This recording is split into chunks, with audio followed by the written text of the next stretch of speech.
The warm glow of Confederation faded. Sir John A. Macdonald had pledged a transcontinental railroad and had fallen trying to fulfill that pledge.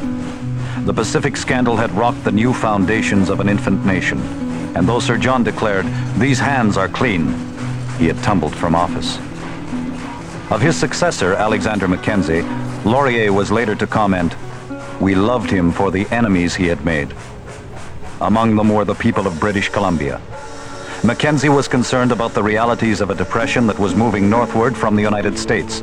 He paid lip service to the dream of a cross-country railroad, but accomplished little. When the people of the West Coast demanded that the terms of union be met, Mackenzie sent a delegation to try and arrange a compromise. For British Columbia, there could be no compromise. A movement to secede from Canada began to gather momentum. Mackenzie reflected, "It seems the smaller the province, the more trouble it will be." But Mackenzie's troubles were just beginning. It took the intervention of the colonial secretary to arbitrate the dispute. British Columbia agreed to extend the deadline for completion of the railway until 1890. For Mackenzie, the question of precisely when the line would be finished was academic. In the election of 1878, Sir John A. Macdonald used Mackenzie's railway policy blunders to regain power, and there was no doubt as to what project would receive top government priority. Said Macdonald, "Until this grand work is completed, our dominion is little more than a geographical expression." In 1880, the Canadian Pacific Railway Company was formed. Its new general manager was William Van Horn. Van Horn's motto was, "Nothing is impossible," and he set out to prove it.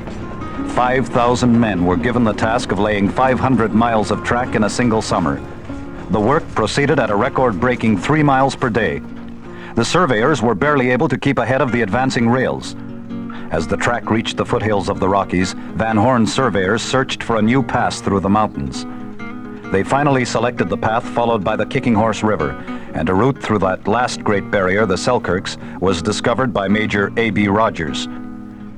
Rogers Pass was to prove the ultimate test for the men who built the railroad. Engines ran out of control on the steep grades. Sudden cyclonic winds plucked men from the ground and whirled them to their deaths. Gigantic snowslides buried men and machinery, and falling rocks took a deadly toll. In the railroad camp towns of Silver City, Golden, Columbia Crossing, and Beaver Creek, the Gandhi dancers drank and gambled and fought, and then returned to the task of completing the greatest engineering feat in Canadian history. Thousands of Chinese laborers were imported to rush the Western Line to a juncture with its eastern counterpart. The historic moment arrived on November 7, 1885, at Eagles Pass in the Selkirks. Less than a year later, on July 4, 1886, the first transcontinental train from Montreal chugged into Port Moody on Burrard Inlet. The parchment of Confederation had been fixed with ribbons of steel.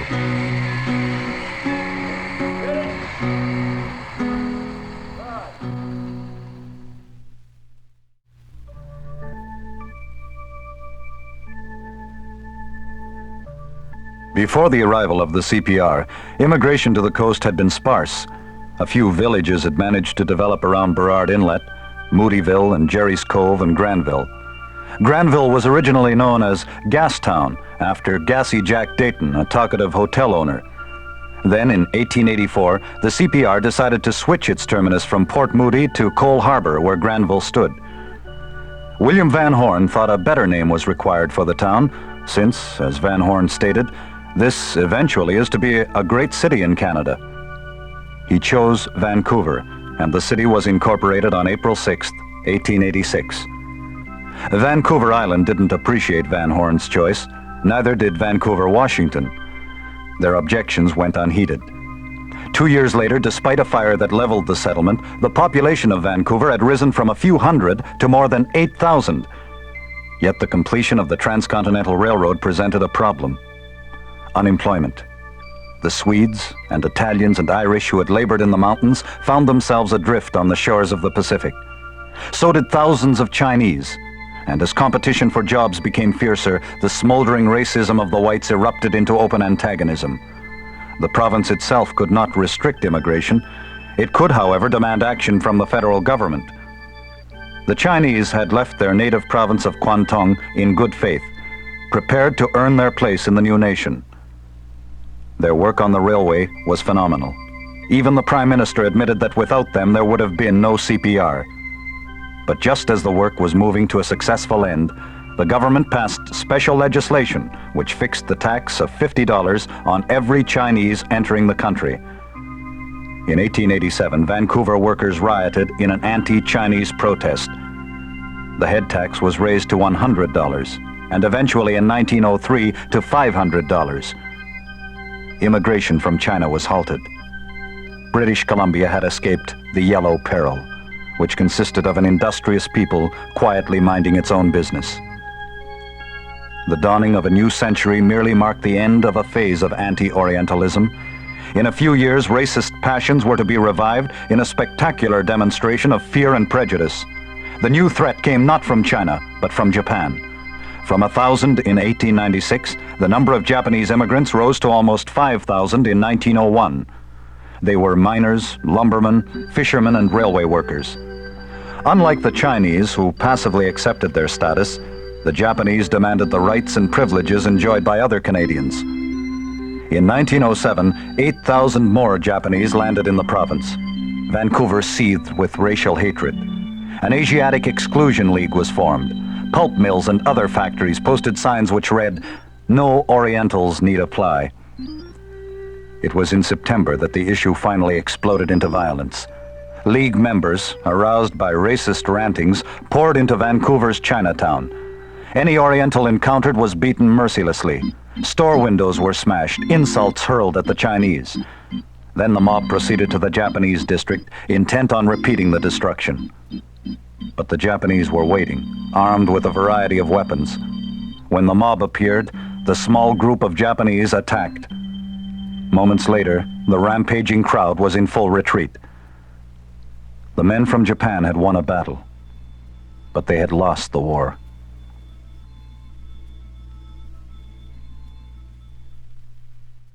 At the insistence of the provincial government, Ottawa arranged through Tokyo to limit annual immigration to 400 persons. The interracial problems had occurred this time during a period of economic prosperity, which began with the discovery of gold in the Klondike in 1897 and continued through the completion of the Canadian Northern and Grand Trunk Pacific Railroads. People flocked to the Golden Province from Europe, Eastern Canada, and the United States. The population of Prince Rupert rose to 3,000, and lots were sold for as much as $6,000 each. Industries flourished. Fish canning factories spread along the coast.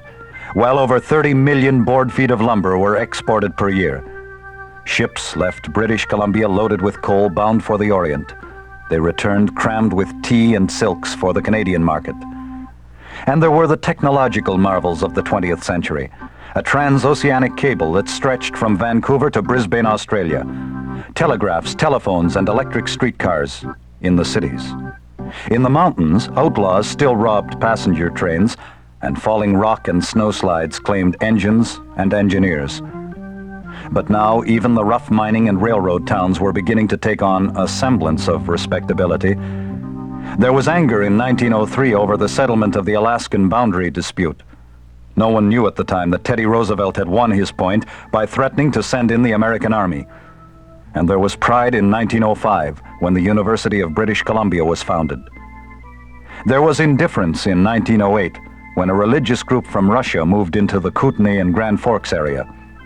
In 5 years, the group would number 6,000, and among these Doukhobors, or spirit wrestlers, would be a small sect which called itself the Sons of Freedom. There was excitement on March 26, 1910, when Charles K. Hamilton performed an exhibition of flying just a year after the first flight in an airplane had been made in Canada. Everyone seemed to agree that the 20th century belonged to Canada. Certainly, few dissenters could be found in booming British Columbia during the early 1900s. News of revolutions and invasions in the Far East, of impending battles in the Baltic, of threats and counter-threats between France, Germany, and England made little impact on the province until its surging economy began to suffer. Then Laurier's words, those same words he had been repeating since the turn of the century, rang like the shattering clamor of an alarm across the nation. When England is at war, we are at war.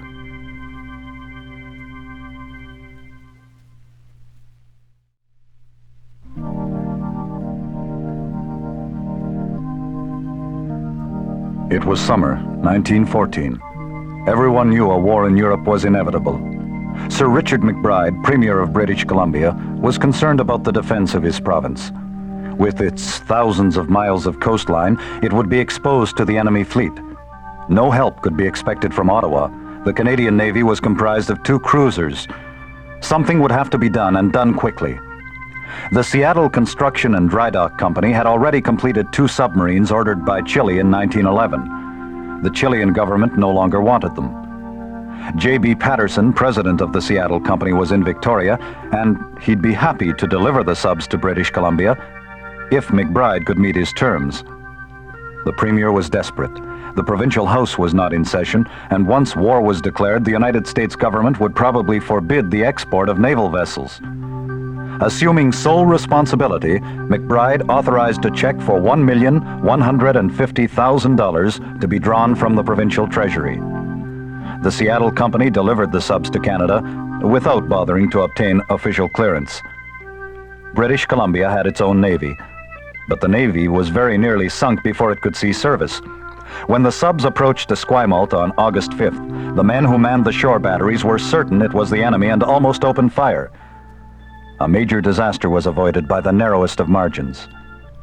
2 days later, the federal government reimbursed the provincial government for the costs of the submarines and broadcast widely that submarines were on duty in the Pacific. But until the 25th of that month, the only ship on duty was the cruiser Rainbow, which patrolled the coast from San Francisco to Prince Rupert.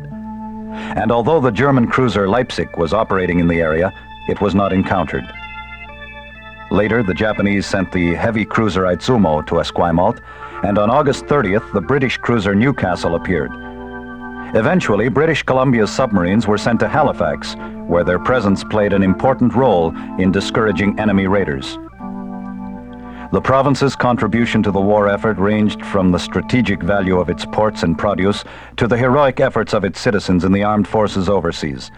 Among them, fighter pilots Major Raymond Collishaw of Nanaimo, who shot down 60 German aircraft, Major Donald McLaren of Vancouver, who accounted for 54, and Captain Fred McCall of Vernon, who destroyed 34 enemy planes.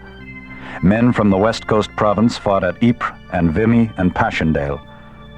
As news from the front arrived and casualty lists grew longer and longer, those who had spoken of the war as a great adventure began to see it for what it really was, one of the great tragedies in the history of mankind.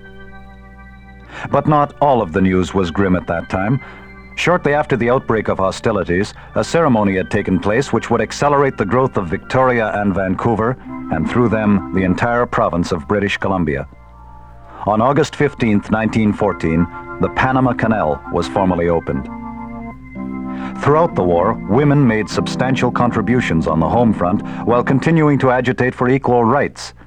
In 1917, Helen Emma McGill became the first woman judge in Canada when she was appointed to the British Columbia Juvenile Court.